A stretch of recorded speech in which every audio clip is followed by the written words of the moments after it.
ప్రభుత్వం ప్రవేశపెట్టిన పురపాలక శాసనముల 2వ సవరణ బిల్లు 2026 రియల్ ఎస్టేట్ రంగానికి ఊరటనిస్తోందని రాజమహేంద్రవరం సిటీ ఎమ్మెల్యే ఆదిరెడ్డి శ్రీనివాస్ అన్నారు. ఈ రోజు జరిగిన అసెంబ్లీ సమావేశాల్లో ఆయన ఈ అంశంపై మాట్లాడారు. పురపాలక శాఖ మంత్రులు నారాయణ ప్రవేశపెట్టిన విఎల్టీ వాస్తు లేఅవుట్ ట్యాక్స్ అమెండ్మెంట్ బిల్లుకు రాజమండ్రి సిటీ ఎమ్మెల్యే ఆదిరెడ్డి శ్రీనివాస్ పూర్తి మద్దతు తెలిపారు. ఈ చారిత్రాత్మక సవరణ రియల్ ఎస్టేట్ కన్స్ట్రక్షన్ రంగాలకు మళ్లీ జీవం పోస్తుందని 2019లో తెలుగుదేశం ప్రభుత్వం ఆలోచించిన నిబంధనను ప్రస్తావించారు. గత 5 ఏళ్ల వైసీపీ ప్రభుత్వం ఈ అమెండ్మెంట్ ను పక్కన పెట్టడంతో రాష్ట్రంలో రియల్ ఎస్టేట్ కన్స్ట్రక్షన్ రంగాలు కుప్పకూలాయని ఎమ్మెల్యే తెలిపారు. భవన నిర్మాణ కాలంలో ఖాళీ స్థలాలపై పూర్తి పన్ను విధించడం వలన బిల్డర్లు, డెవలపర్లపై తీవ్ర ఆర్థిక భారం పడిందని, పట్టణ భూముల అభివృద్ధి నిరుత్సాహపరచబడిందని విమర్శించారు. ఇప్పుడు కూటమి ప్రభుత్వం భవన నిర్మాణ అనుమతి తేదీ నుంచి పనులు పూర్తయ్యే వరకు ఖాళీ స్థల పన్నులో 50% రాయితీ కల్పించడం అభినందనీయమని అన్నారు. ఇది డెవలపర్లకు గొప్ప ఊరటనిస్తుందని, వ్యాపారవేత్తలు, క్రెడాయ్, నెరెట్కో వంటి సంస్థల ప్రతినిధులు కూటమి పనితీరుపై సంతృప్తి వ్యక్తం చేస్తున్నారని అన్నారు. నిర్మాణ రంగంలో హజిల్ ఫ్రీ వాతావరణం కోసం తీసుకువచ్చిన సింగిల్ విండో విధానం వల్ల అప్రూవల్స్ ఒకే చోట దొరుకుతాయని, పారదర్శకత పెరిగి వ్యాపారం సులభతరమవుతోందని ఎమ్మెల్యే తెలిపారు. అడిగిన సమస్యలకు సానుకూలంగా స్పందిస్తూ అడగకుండానే సహాయం చేస్తున్నారని ప్రశంసించారు. రాజమహేంద్రవరం, విశాఖపట్నం, విజయవాడ మధ్యలో ర్యాపిడ్ అర్బనైజేషన్ జరుగుతున్న నియోజకవర్గంలో రియల్ ఎస్టేట్ కు మంచి భవిష్యత్తు ఉందని ఆయన అన్నారు. ట్రాఫిక్ కంజెషన్ పరిష్కారానికి ఈస్ట్ వైపు ఎక్స్టెన్షన్ బైపాస్ రోడ్ ఎంప్లోర్ చేయాలని, 15 కిలోమీటర్ల గోదావరి బండ్పై నిబంధనలు రిలాక్స్ చేసి టూరిజం అభివృద్ధికి అవకాశం కల్పించాలని మంత్రిని కోరారు. పుష్కరాలు, టీడీఆర్ బోర్డుల ద్వారా ఎక్స్టెన్షన్, మెటీరియల్ కాంపోనెంట్ అంశాలను దృష్టిలో పెట్టుకోవాలని సూచించారు. ఈ బిల్లు వల్ల అన్ని పట్టణ, స్థానిక సంస్థలు ఏకరీతిగా ఉండి నిర్మాణ రంగం పుంజుకుంటుందని మనస్ఫూర్తిగా భావిస్తూ ఎమ్మెల్యే ఆదిరెడ్డి శ్రీనివాస్ పూర్తి మద్దతు తెలిపారు. భవన నిర్మాణానికి అనుమతి పొందిన తేదీ నుంచి పనులు పూర్తయ్యే వరకు ఖాళీ స్థలాల పన్నులో 50% రాయితీ కల్పించడం అన్నది చాలా అభినందనీయం అధ్యక్ష.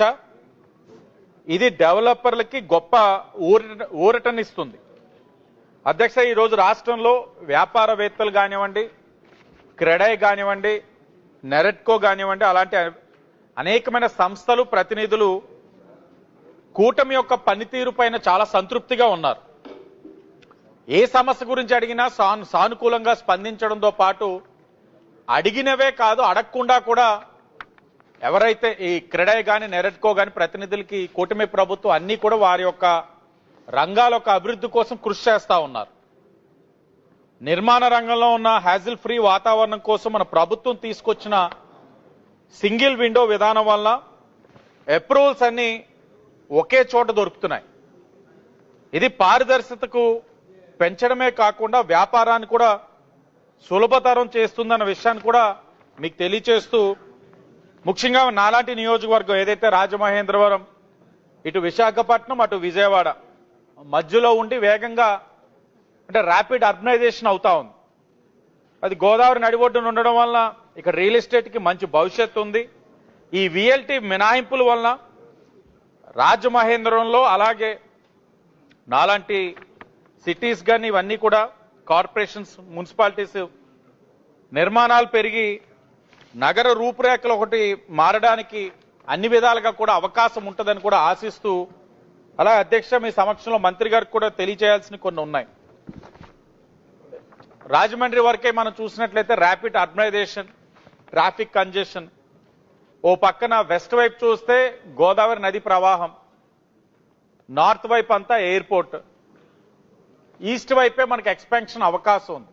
అంటే నగరం ఒక అభివృద్ధిని దృష్టిలో పెట్టుకొని ఒక బైపాస్ రోడ్ అన్నది పాసిబుల్ ఆప్షన్స్ అన్ని కూడా ఎక్స్ప్లోర్ చేసి చేయవలసిన అవసరం ఉందని కూడా ఆయన దృష్టిలో ఉంచుతూ, అలాగే రాజమండ్రి గోదావరి గట్టు సుమారు 15 కిలోమీటర్ల బండ్ ఉంది అధ్యక్ష.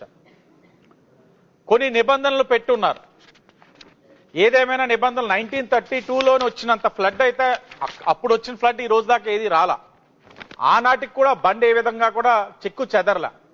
కాబట్టి ఏదైతే ఆ నిబంధనలన్నింటినీ కూడా రిలాక్స్ చేస్తూ నిర్మాణానికి గోదావరి బండమ్మట అవకాశాలు ఇచ్చినట్లయితే టూరిజం డెవలప్ అవడానికి అవకాశం ఉంటుంది. ఎందుకంటే టూరిజం అన్నది మీకు తెలిసిందే, ప్రత్యక్షంగా పరోక్షంగా అనేక విధాలుగా ఎంప్లాయ్మెంట్ జనరేట్ చేసుకోవడానికి అవకాశం ఉంటుంది. కాబట్టి ఆ విఎల్టీ ద్వారా జరిగే దాంట్లో మాది కూడా ఒకసారి ఆయన దృష్టిలో ఉంచుతున్నాం అధ్యక్ష. పుష్కరాలు ఉన్నాయి, టీడీఆర్ బాండ్ల ద్వారా ఎక్స్పాన్షన్స్ జరుగుతూ ఉన్నాయి, మెటీరియల్ కాంపోనెంట్ అనే ఆస్పెక్ట్ ఉంటుంది, అది కూడా ఆయన దృష్టిలో పెట్టుకోవాలని. ఏదేమైనా ఈ బిల్లు వలన రాష్ట్రంలో అన్ని పట్టణ స్థానిక సంస్థలు